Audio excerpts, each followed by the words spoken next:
Hello, my dear viewers. Today I'm gonna make a super tasty recipe. This recipe is not Indian but straight from Germany. ജർമ്മനിൽ ഇതിനെ പറയുന്നത് കറ്റോഫൽ പൂഫ എന്നാണ്. അല്ലാന്നുണ്ടെങ്കിൽ നമുക്കിതിനെ German potato pancake എന്ന് വിളിക്കാം. വളരെ ഒഥൻറ്റിക് ആയിട്ടുള്ള ഒരു ജർമ്മൻ റെസിപ്പിയാണ് ഈ ജർമ്മൻ പൊട്ടറ്റോ പാൻകേക്ക് എന്ന് പറയുന്നത്. ഇതിൻ്റെ ഏറ്റവും വലിയ പ്രത്യേകത എന്ന് പറയുന്നത് നമ്മുടെ വീട്ടിൽ തന്നെയുള്ള വളരെ കുറച്ച് ഇൻഗ്രീഡിയൻസ് വെച്ചിട്ട് വളരെ എളുപ്പത്തിൽ തന്നെ തയ്യാറാക്കി എടുക്കാം എന്നുള്ളതാണ്. മാത്രമല്ല റെഡ്ലി കസ്റ്റമൈസബിൾ ആയിട്ടുള്ള ഒരു ഡിഷും കൂടെയാണ് ഈ ജർമ്മൻ പൊട്ടറ്റോ പാൻകേക്ക് എന്ന് പറയുന്നത്. We can make it either spicy or sweet. അത് നമ്മുടെ ഇഷ്ടമാണ്. ഞാൻ ഇവിടെ ഒരു സ്പൈസി വേർഷനാണ് കൺസിഡർ ചെയ്തിരിക്കുന്നത്. ഈ റെസിപ്പിയിൽ ഞാൻ വീറ്റ് ഫ്ലോർ ആണ് യൂസ് ചെയ്യുന്നത്. ഇതിന് സബ്സ്റ്റിറ്റ്യൂട്ട് ആയിട്ട് വേണമെന്നുണ്ടെങ്കിൽ ചിക്ക് പീ പൗഡറോ അല്ലെങ്കിൽ റൈസ് ഫ്ലോറോ നമുക്ക് യൂസ് ചെയ്യാവുന്നതാണ്.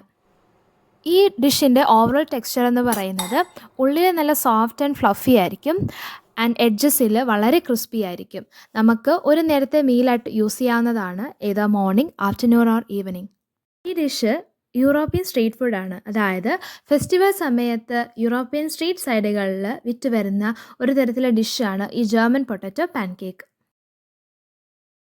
ജർമ്മനിയിൽ മാത്രമല്ല ഈ പൊട്ടറ്റോ പാൻകേക്ക്സ് പല രാജ്യങ്ങളിൽ കാണാനായിട്ട് സാധിക്കും.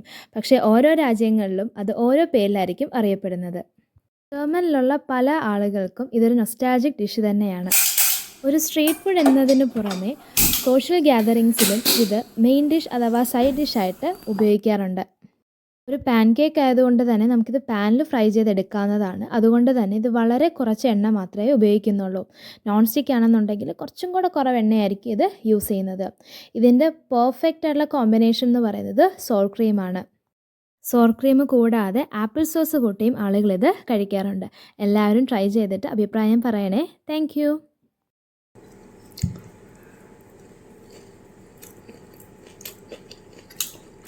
ഫുൾ വീഡിയോ ചാനലിൽ അപ്ലോഡ് ചെയ്തിട്ടുണ്ട് കേട്ടോ, കാണണേ.